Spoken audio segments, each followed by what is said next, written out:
He didn't just walk away. In an era of simmering racial tension, a man of God vanished into thin air. For 25 years, the trail was frozen solid, until a discovery 10 miles from the nearest road turned a missing persons case into an impossible puzzle. Elias Thorne was more than a spiritual leader. He was the quiet architect of progress in a town that wasn't always ready for it.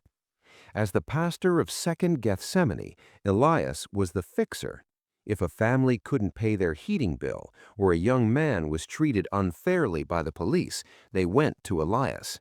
He was known for his calm, resonant voice and a sharp three-piece suit that never seemed to wrinkle. He left behind a wife, Martha, and a 10-year-old daughter, Sarah. Friends remembered him as a man who would skip a deacon's meeting just to catch the last 10 minutes of his daughter's piano recital. While his Sunday sermons focused on grace, his weekday ministry was radical. Behind closed doors, Elias operated an informal underground railroad for migrant workers, providing them with legal aid and safe passage to jobs where they wouldn't be exploited. He was also documenting local civil rights violations, keeping a leather-bound ledger of names and dates, a ledger that vanished with him. In the weeks following Elias's disappearance, the town divided itself into 3 camps. Without a body or a struggle, the vacuum was filled by speculation, some of it hopeful, most of it haunting. Favored by the local police, this theory suggested Elias had simply collapsed under the pressure of his secret work and walked away to start a new life. They pointed to his lack of struggle as evidence of a voluntary exit. The Black community believed Elias was silenced. His work documenting civil rights abuses made him a target for those who preferred the old status quo.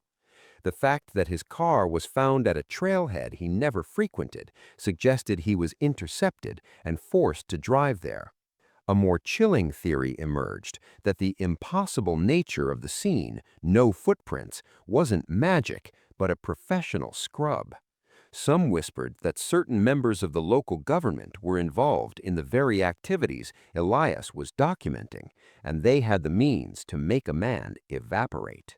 The logger, a local named Miller, wasn't looking for history. He was clearing a widowmaker site, an area of dead-standing timber and deep-rooted stumps. When his heavy machinery caught on the iron rust, he initially thought it was an old logging chain. It took 2 hours of careful hand-digging in the rain to extract the cachet. The box was wedged in a root ball, a natural cage created by a cedar tree that had been a mere sapling when Elias Thorne disappeared. Local deputies were called to the scene, expecting old moonshine equipment. Instead, they found a time capsule of a cold-blooded crime. When the locksmith finally cracked the corroded padlock in a sterile police evidence room, the air in the room changed. Inside, protected by a heavy-duty wax seal, were the fragments of a life interrupted. The waterproofed journal, a black moleskin, its pages surprisingly crisp. The final entry, dated September 14, 1977, 4:15 p.m., read, "Meeting at the trailhead. He says he has the names. If I don't return, look under the floorboards of the vestry. God forgive us all." The unidentified photographs, 12 Polaroid shots, they didn't show the town's landmarks, but rather late-night exchanges in the woods, shadowy figures handing over envelopes to men in uniform. None of the faces matched the town's current registry, suggesting a transient or high-level involvement. The signet ring, a heavy gold band with a distinct crest, a weeping willow. It belonged to Judge Arthas Thorne, no relation, the town's most prominent legal figure, who had died in 1994. The ring had been reported buried with him, raising a horrifying question. Did Elias Thorne have it because he was a thief or because he was a witness? The discovery of the signet ring led investigators to the doorstep of Arthur Sterling, the 82-year-old former sheriff who served under Judge Thorne. In a tense, recorded interview in his wood-paneled study, Sterling's composure broke when shown the Polaroid of the Woods exchange. The local scandal was finally named Operation Willow. It wasn't just about civil rights, it was a land grab scheme. The judge and a cabal of officials were illegally seizing migrant-worked land for a planned highway expansion that never came to be. Elias Thorne hadn't just been documenting a moral failing, he had uncovered a multi-million-dollar racketeering ring. Based on the GPS coordinates of the find and the journal entries, a chillingly plausible timeline emerges. Elias is told a whistleblower has the names of the men behind the land seizures. He is instructed to meet at the Blackwood trailhead at dusk. Upon arrival, Elias sees not a witness, but the judge's car. He realizes he has been led into a trap. With only minutes before his pursuers close in, Elias kills the engine. He grabs his satchel and the iron box he had prepared as a dead man's switch. He runs into the tree line not to escape, but to bury the evidence. He finds a hollow beneath a young cedar sapling, shoves the box and satchel inside, and kicks the earth over it. He returns to his car to lead them away from the site, but he is intercepted before he can leave. The no footprints mystery was likely the result of the culprits using a heavy canvas tarp to move him, a common tactic to avoid leaving forensic trails in soft mud. In the end, the law moved slower than time. There were none. Judge Thorne had been dead for 8 years. Arthur Sterling suffered a stroke 3 days after his interview, rendering him unfit for trial. He died weeks later, taking the specific details of Elias's final moments to his grave. In 2003, based on the map found in the satchel, a specialized recovery team finally located Elias's remains in a shallow, unmarked grave 3 miles past the trailhead.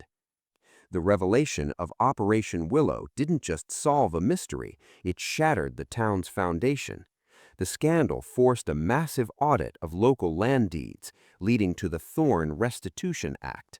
Several local landmarks named after the corrupt officials were quietly renamed, and the local historical society added a permanent exhibit dedicated to Elias's secret ministry.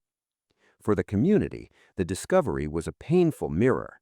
It forced an older generation to reconcile with their silence, and a younger generation to realize that the peaceful history they were taught was built on a buried injustice. The impossible disappearance was no longer a ghost story, it was a testament to a man who outsmarted his killers from beyond the grave. In the spring of 2023, 46 years after he parked his sedan at the Blackwood trailhead, Reverend Elias Thorne was finally laid to rest. The service was held at 2nd Gethsemane, the pews overflowing with people from across the state, including the descendants of the migrant workers he had risked his life to protect. Martha, now in her 80s, sat in the front row, finally wearing the black veil she had refused to put on for decades. As the casket was lowered into the family plot, Sarah placed his restored Bible on top. The missing void in their lives was finally filled not with a body, but with the undeniable truth of his heroism. There is a cold comfort in the physics of the forest. We often think of the earth as a place where things are lost, but in reality, the earth is a vault. It preserves the chemical signature of ink, the structure of bone, and the weight of iron. The Thorne case reminds us that time doesn't erase a crime, it only layers it. Whether it takes a season or a quarter century, the truth has a way of working its way back to the surface. Like a seed beneath the frost, justice waits for the right moment to break through.